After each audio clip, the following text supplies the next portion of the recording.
But blaming something is nebulous and hard to grasp as the economy is way more difficult than just blaming your parents or grandparents, especially when they're complaining about how lazy you are. Yeah, I think like older generations say older generations say Gen Z sucks. Older generations say Gen Z are lazy and they suck. Younger generations like Gen Z say the older generations ruin the economy. And the reality is that generational politics are silly. I use it colloquially for funsies, but overall, they're silly.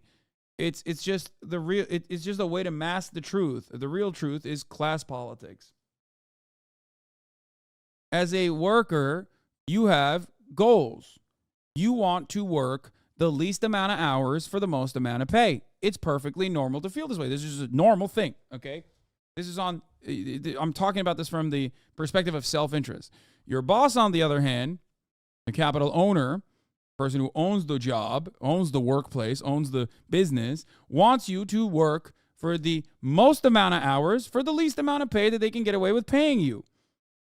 This is the inherent contradiction that causes the division and also the antagonism between the two classes.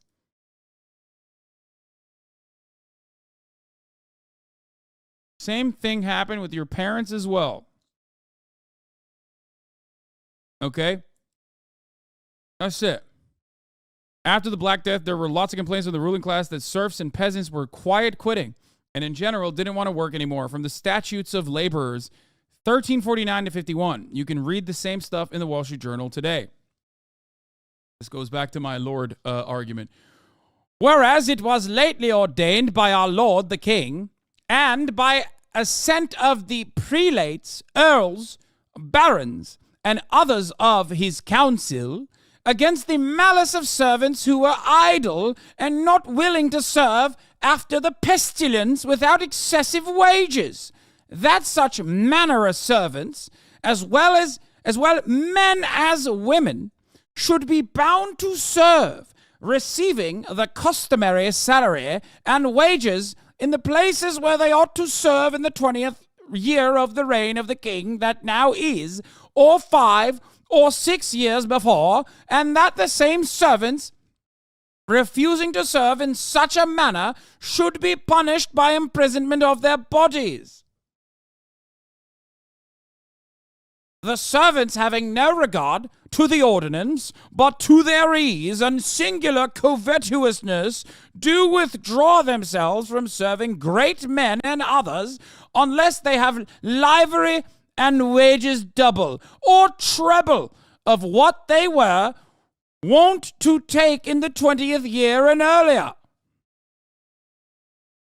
To the great damage of the great men and impoverishment of all the commonalty. The statute applied to all those who did not own enough land for their own subsistence, obliging them to work for lords at fixed wages. Hence it struck at small holders as such.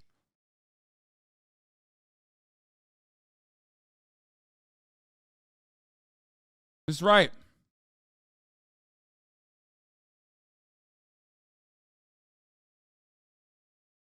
So it doesn't even matter what the structure looks like. I've covered this before, the nobody wants to work anymore thing before. I mean, it goes way, way, way back in time, not just like 1894.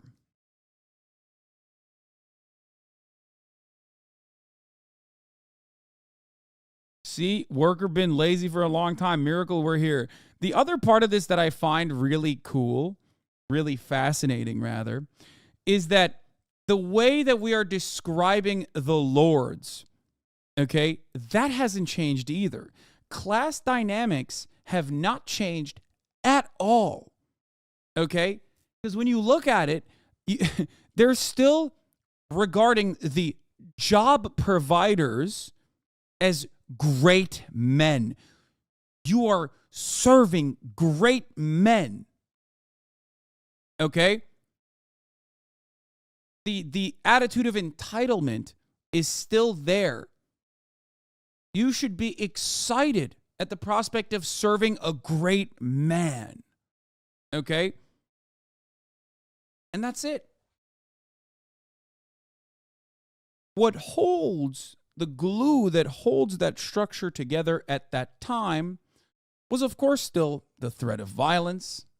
But beyond that, which, by the way, still exists, we have police forces, system, a criminal justice system for this specific reason.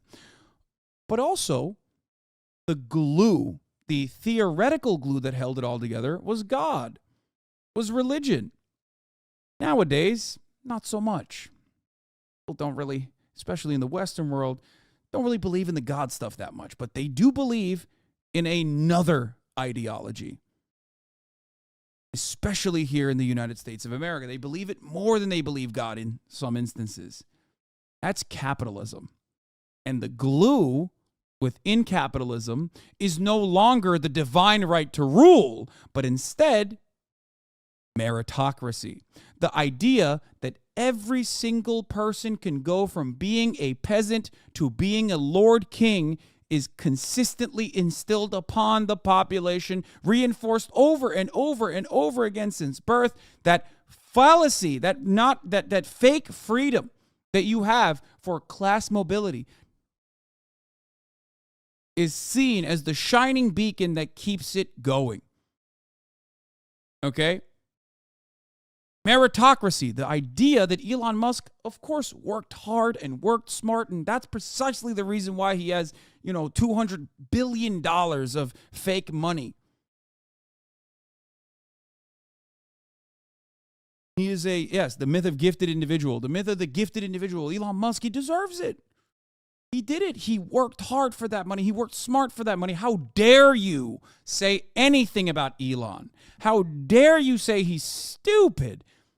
No matter what the evidence points to, he's still worth $230 billion. Doesn't matter if he took a company and tanked it like the one that we're looking at currently, Twitter, right? He's still worth the most, which means he still is the best, right? Bigger the number, better the person.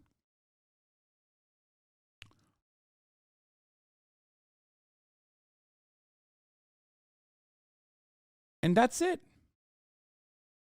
The myth of meritocracy keeps this entire process together.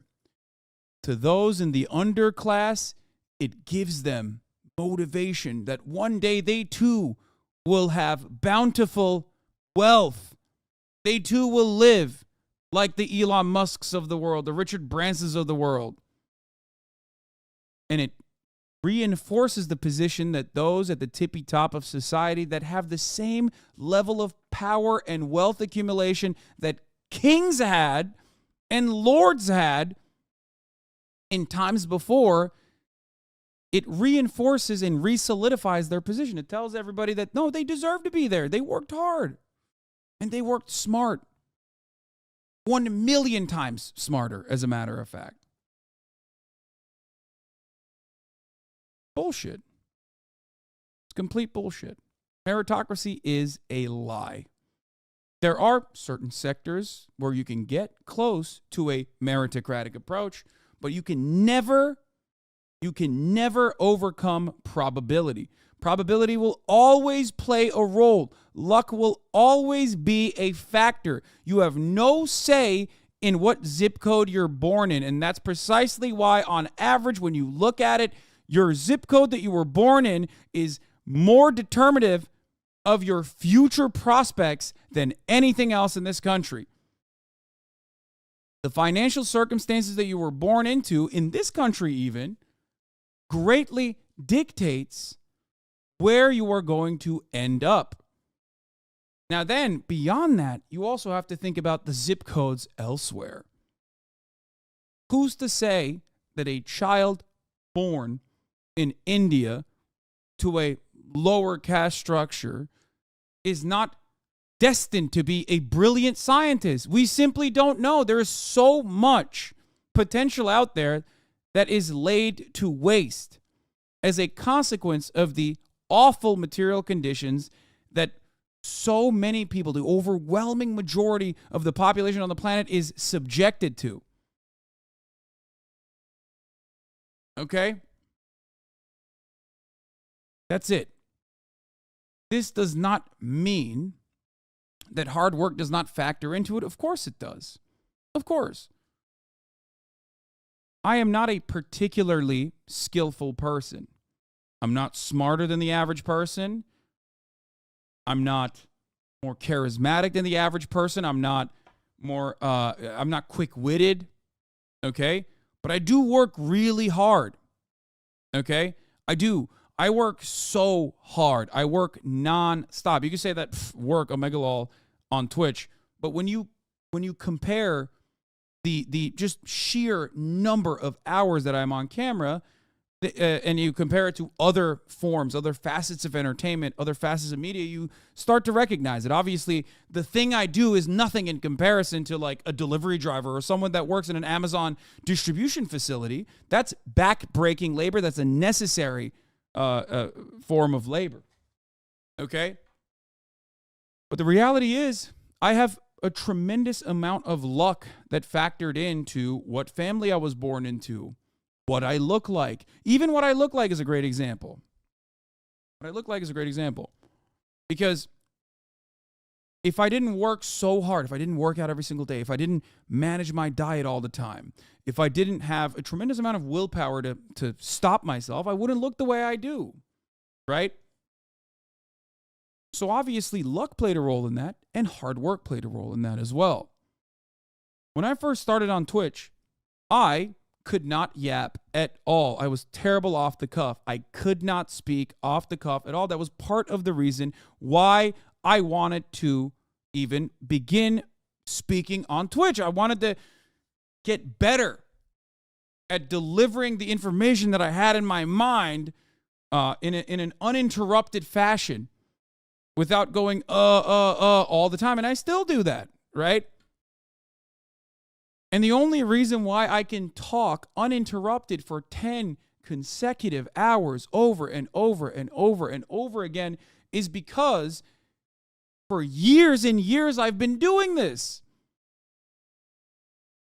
That's it. That's it. It's not because I'm gifted. You know who's gifted? Will. Will is a natural talent. Okay? He works really hard too. He's the genius of hard work, as he always says. I am as well. But he's also very gifted. He is naturally a very charismatic person. He is a born theater kid. He is a showman. I never was. Okay? Here's the thing. Being a born showman or being gifted in a particular field gives you a massive advantage early on. Okay? Same with athleticism, for example. If you were like a particularly athletic person, which I am not, right? You can pick up a ball and pick up a sport very quickly, right? Will is also a very athletic person, for example. But I'll give you an example where I, am better than he is, right? Basketball. I'm not a very athletic person, but I'm better than many people, many average basketball players, for two reasons. One, because of the natural height advantage that I have. I'm much taller, right? So there you go. That's the immediate benefit that I have from luck. But then also beyond that, I work very hard. I play a lot. I play basketball for years and years and years, okay? So when I pick up a dodgeball, I'm not that good. I'm not good at all. But at least when it comes to basketball, I am good. It's something that I'm very confident in. It's something that I know I'm good at. Why? Because I've done it for years. So natural talent only takes you to a certain place, okay?